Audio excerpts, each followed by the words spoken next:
യാത്രക്കാരെ വലച്ച് സ്വകാര്യ ബസിന്റെ പണിമുടക്ക് രാഷ്ട്രീയ പ്രേരിതമെന്ന് CPIM ജില്ലാ സെക്രട്ടേറിയറ്റ് അംഗവും CITU ജില്ലാ വൈസ് പ്രസിഡന്റുമായ ലാലിച്ചൻ ജോർജ് പറഞ്ഞു. കഴിഞ്ഞ ദിവസം വിദ്യാർത്ഥികളും ബസ് ജീവനക്കാരുമായി ഉണ്ടായ നിസ്സാരമായ ഒരു സംഭവത്തെക്കുറിച്ചാണ് സൂചിപ്പിക്കുന്നത്. നാട്ടകം കോളേജിൽ ഒളിറ്റിക്സിന് പഠിക്കുന്ന വൈഷ്ണവി എന്ന കുട്ടി SFIയുടെ ജില്ലാ നേതാവ് കൂടിയാണ്. എന്നും വൈകുന്നേരം കോട്ടയം ബസ് സ്റ്റാൻഡിൽ വന്ന് ബസ് കയറിയാണ് വീട്ടിലേക്ക് വരുന്നത്.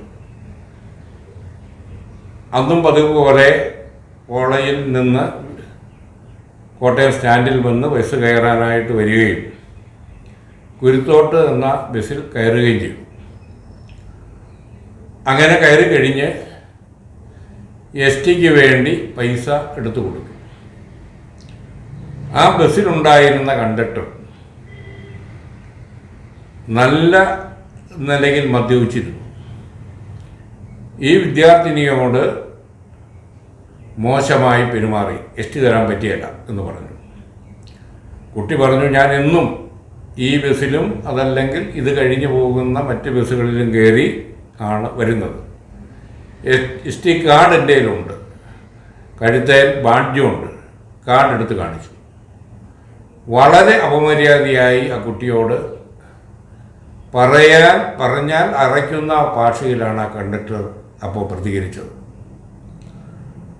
അങ്ങനെ പ്രതികരിച്ചപ്പം കുട്ടി പറഞ്ഞു, എന്നോടതൊന്നും പറയണ്ട, എനിക്കതിനുള്ള അവകാശമുണ്ട്, ഞാൻ വലിഞ്ഞു കയറി ബസ്സിൽ വരുന്നല്ല എന്ന് ഈ കുട്ടി പറയുകയും ചെയ്തു.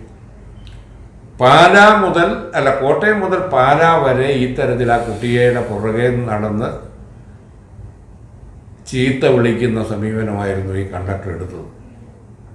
പ്രായമായ 6-7 കാർന്നൂത്തിമാരൊക്കെ ഉണ്ടായിരുന്നു. അവർ സഖികെട്ടവർ പറഞ്ഞു, ഈ കുട്ടിയോട് ഇങ്ങനെ പറയുന്നത് ന്യായമല്ല, കൺസെഷൻ കൊടുക്കാൻ ഗവൺമെൻറ്റിൻ്റെ അടക്കം തീരുമാനമുണ്ട്, അതിൻ്റെ കാർഡുമുണ്ട്, നിങ്ങളിത് പറയുന്നത് ശരിയല്ലെന്ന് പറഞ്ഞപ്പം അതെൻ്റെ സൗകര്യമാണ് എന്ന് പറഞ്ഞ് അവരോട് തട്ടിക്കയറുകയാണ് ചെയ്തു. മുത്തോലിൽ ഈ കുട്ടി ബസ്സായപ്പം കുട്ടിയുടെ സഹോദരൻ SFIയുടെ പ്രവർത്തകനാണ്, വിദ്യാർത്ഥിയാണ്. ആ കുട്ടിയോട് വിളിച്ചു പറഞ്ഞു, ഇങ്ങനെ ഈ ബസ്സിൽ ഇങ്ങനെ ഈ കണ്ടക്ടർ ഇങ്ങനെ പെരുമാറുകയാണ്. കരഞ്ഞുകൊണ്ടാണ് പറഞ്ഞത്. ആ കുട്ടി പാലാ ആഫീസിലുണ്ടായിരുന്നു, കൊട്ടാരമറ്റത്ത്. ആ കുട്ടിയും SFIയുടെ ഏരിയ സെക്രട്ടറിയും മറ്റൊരു കുട്ടിയും 3 പേര് നേരെ സ്റ്റാൻഡിലോട്ട് ചെയ്തു. ഈ ബസ് കൊണ്ട് അവിടെ നിർത്തി. അപ്പം ചവിട്ടുപടി വാതിലിൻ്റെ ഫ്രണ്ടിലേക്ക് വന്ന് ആ കുട്ടി നിന്നിട്ട് അവർ 3 പേരും നിന്നിട്ട് പറഞ്ഞു, വൈഷ്ണവിയും ബസ്സിൽ നിന്ന് ഇറങ്ങി. ഇത് ശരിയല്ല, ഇത് 3ാമത്തെ തവണയാണ് ഇങ്ങനെയുള്ള സമീപനം വിദ്യാർത്ഥികളോട് കാണിക്കുന്നത്. നിങ്ങൾ കുറേ കൂടെ മനുഷ്യത്വപരമായി പെരുമാറണം.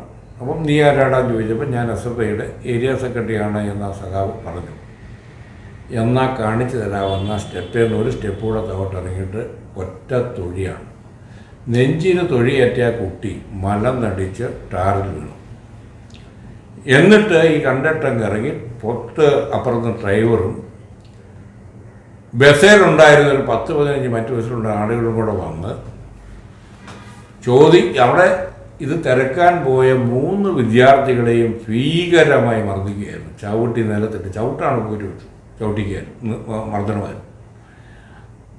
ഈ മർദ്ദനം കണ്ട് സഹോദരനെ അടക്കം SFIയുടെ നേതാവിനെ അടക്കം ആരോഗ്യം മർദ്ദിക്കുന്നത് കണ്ട് ഈ കുട്ടി ഇറങ്ങി വന്ന് 2 പേരുടെ കൈക്ക് പിടിച്ചു. ഇവർ ഈ കുട്ടിയെ അടിച്ചില്ല, പക്ഷേ തള്ളിത്തെറിപ്പിച്ച് താഴെ ഇട്ടു. അപ്പം ജനം ബസ് സ്റ്റാൻഡിനോട് കൂടുകയും വലിയ കരച്ചിലും കേട്ട് തൊട്ട് റോഡിനപ്പുറത്ത് റിയൽസിൻ്റെ അവിടെ ചുമടിറക്കിക്കൊണ്ടിരുന്ന 2 CITU തൊഴിലാളികൾ നീല യൂണിഫോമാണ് അവരിട്ട് ഓടി വന്നപ്പോൾ 3 വിദ്യാർത്ഥികൾ ഇങ്ങനെ തറയെ കിടക്കുകയാണ്, ഇവരടിച്ചുകൊണ്ടിരിക്കുക. ഈ കുട്ടി കരഞ്ഞുകൊണ്ട് അപ്പുറത്ത് മാറിയായിരുന്നു, തൊട്ട് നിൽപ്പുണ്ട്. അപ്പോൾ ഇവർ ചെന്ന് ഇവരെ തടസ്സം പിടിച്ചു കഴിഞ്ഞപ്പോൾ ഈ ഓടിക്കൂടിയവരങ്ങ് മാറി. എന്നിട്ടും ഈ കണ്ടക്ടർ മാറാൻ തയ്യാറായില്ല.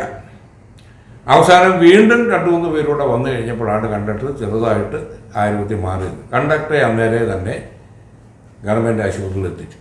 ഈ കുട്ടികളെയും ഗവൺമെൻറ് ആശുപത്രിയിൽ എത്തിച്ചു.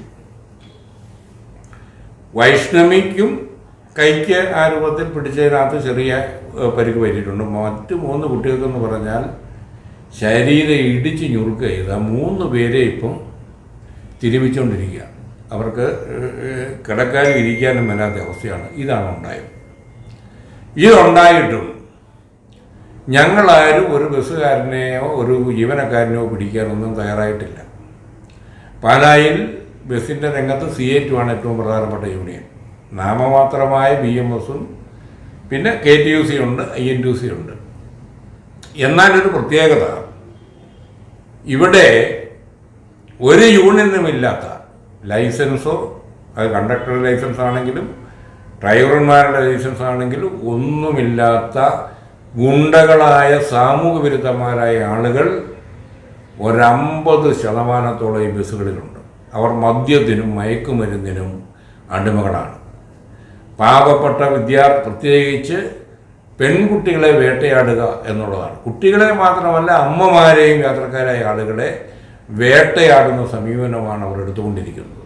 ഈ സംഭവം നടക്കുന്ന സജേഷ് പറയും. വേറൊരു ദിവസത്തോടെ ഈ അടുത്ത ദിവസം തന്നെ വന്നിട്ടുണ്ട്. അങ്ങനെ വന്ന് പിന്നെ പിറ്റേ ദിവസം ഈ ബസ്സിൻ്റെ മുതലാളിയുമായി ബന്ധപ്പെട്ട് CA2-ൻ്റെ നേതാവും CPM-ൻ്റെ നേതാവ് ജില്ലാ സെക്രട്ടറി അടക്കം വന്ന് ചർച്ച ചെയ്ത് ഈ തൊഴിലാളി കാണിച്ചത് നെറുകേടാണ് എന്ന് ആ ഉടമയോട് പറഞ്ഞ് മേലിൽ ഇത്തരം സംഭവങ്ങൾ ആവർത്തിക്കരുതേ എന്ന് പറഞ്ഞ് പിരിഞ്ഞതാണ്.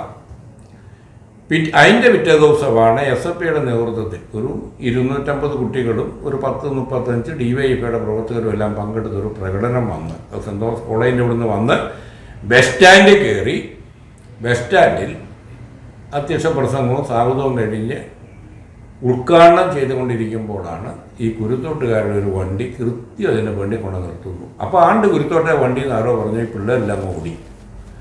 അപ്പോൾ ആ മൈക്കിൽ കൂടെ തന്നെ ഞാൻ പറഞ്ഞു, ഒരാളും അങ്ങോട്ട് ഓടണ്ട, തിരിച്ചു വരണം എന്ന് പറഞ്ഞു.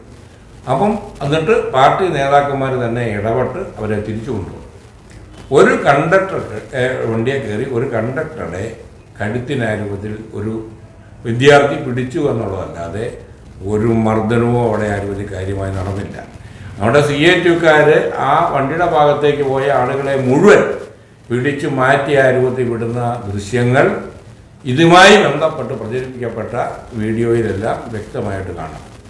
ഈ സന്ദർഭത്തിലാണ് ഈരാറ്റുപേട്ട യാതൊരു നിക്കക്കിള്ളിയില്ലാത്ത ഷോൺ ജോർജ് എന്ന സാമൂഹ്യ വിരുദ്ധ പ്രവർത്തനം നടത്തി അതിൻ്റെ അംഗീകാരമെന്ന നിലയിൽ BJP-യിലേക്ക് കടന്നു കയറിയ ഷോൺ ജോർജ് അവിടെ വരുന്നു. അവിടെ വന്ന് ഈ തൊഴിലാളികളെയെല്ലാം പിറ്റേ ദിവസം ആരൂപത്തിൽ കാണുന്നു. കണ്ടിട്ട് ഇത് ഭീകരാക്രമണമാണ് എന്നുള്ള വാദം ഉന്നയിക്കുന്നു. BJP-യുടെ സമുന്നതനായ സംസ്ഥാന അധ്യക്ഷൻ രാജീവ് ചന്ദ്രശേഖരൻ അപ്പം തന്നെ സന്ദർശിക്കാൻ അവിടെ വരുന്നു. കാരണം അദ്ദേഹത്തോട് ഞങ്ങൾക്ക് പറയാം, അദ്ദേഹത്തിൻ്റെ മകൻ്റെ മകനോ മകളോ മകളാകാനുള്ള പ്രായം പോലുമില്ലാത്ത ഈ പിഞ്ചു കുരുന്ന് 10-20 വയസ്സ് താഴെയുള്ള ഈ പെൺകുട്ടിയെ ഭീകരമായ ഈ ആക്രമണം നടത്തിയ സാമൂഹ്യ വിരുദ്ധന്മാരും ഗുണ്ടകൾക്ക് സംരക്ഷണം കൊടുത്തുകൊണ്ട് BJP വളർത്താനുള്ള നീക്കമാണ് നടക്കുന്നത്. ഇന്നലെ പത്രസമ്മേളനം നടത്തിയതിൻ്റെ ചരിത്രം സജോഷ് ആരോഗ്യം പറയും. ഇതൊക്കെ നന്നായിട്ട് നിങ്ങൾ കൊടുക്കണം, കാരണം ജനങ്ങൾ അറിയണം. എന്നിട്ട് ഇപ്പം CA2 പ്രസ്ഥാനത്തെയും വിദ്യാർത്ഥി പ്രസ്ഥാനത്തെയും ഒക്കെ തകർക്കാമെന്ന് ചില വൻകിട ബസ് ഉടമകളുടെ താല്പര്യത്തിൻ്റെ അടിസ്ഥാനത്തിൽ തകർക്കാമെന്നുള്ള വ്യാപകമാണെങ്കിൽ അത്തരം എല്ലാ വെല്ലുവിളികളെയും അതിജീവിച്ച പ്രസ്ഥാനമാണ് മഹത്തായ തൊഴിലാളി വർഗ പ്രസ്ഥാനവും വിദ്യാർത്ഥി പ്രസ്ഥാനവും എന്ന് സൂചിപ്പിക്കാൻ ആഗ്രഹിക്കുകയാണ്. ഷോണിൻ്റെ ഇത്തരത്തിലുള്ള നെറുകെട്ട സമീപനം അത് പാലായിൽ അല്ലെങ്കിൽ ഈ ജില്ലയിൽ അത് ഇറക്കണ്ട, അതൊക്കെ അതിൻ്റെയൊക്കെ കാലം പോയെന്ന് സൂചിപ്പിച്ചുകൊണ്ട് ഈ പാവപ്പെട്ട പെൺകുട്ടികളെയും അമ്മമാരെയും വേട്ടയാടുന്ന ഒരു യൂണിയനിലും പെടാത്ത കബാലികന്മാരായ ഗുണ്ടകളെ സംരക്ഷിക്കുന്ന BJPയുടെ സമീപനത്തിനെതിരായിട്ടുള്ള വമ്പിച്ച ജനകീയ പ്രക്ഷോഭം ഞങ്ങൾ ആരംഭിക്കുകയാണ്. 13-ാം തീയതി KSRTCയുടെ അവിടെ നിന്ന് ആയിരക്കണക്കിന് ബഹുജനങ്ങൾ പങ്കെടുക്കുന്ന മാർച്ചും പ്രൈവറ്റ് ബസ് സ്റ്റാൻഡിൽ, കൊട്ടാരമറ്റ സ്റ്റാൻഡിൽ പൊതുയോഗവും ഞങ്ങൾ നടത്തുകയാണ്. ഇത്തരം വെല്ലുവിളികളൊന്നും ഇപ്പോൾ 2 ദിവസമായി വണ്ടി ഓടുന്നില്ല. സ്വാഭാവികമായി ആയിരക്കണക്കിന് 10,000-കണക്കിന് യാത്രക്കാരും കുട്ടികളും വരികയാണ്. ബന്ധപ്പെട്ട അധികാരികൾ വണ്ടി ഓടിക്കാനും ഇനി ഓടാത്ത വണ്ടികൾ കണ്ടുകെട്ടാനടക്കമുള്ള അധികാരം കലക്ടർക്കുണ്ട്. ബഹുമാനപ്പെട്ട ജില്ലാ കലക്ടർ അത്തരം കാര്യങ്ങളിൽ ഇടപെടണമെന്ന് സൂചിപ്പിച്ചുകൊണ്ട് ഈ ജനാധിപത്യ വിരുദ്ധ ആക്രമണങ്ങൾക്കെതിരായിട്ടുള്ള പ്രതിഷേധത്തിൽ ഈ നാട്ടിലെ ജനങ്ങൾ ഞങ്ങളോടൊപ്പം ഉണ്ടാകണമെന്ന് മാത്രം സൂചിപ്പിക്കുകയാണ്.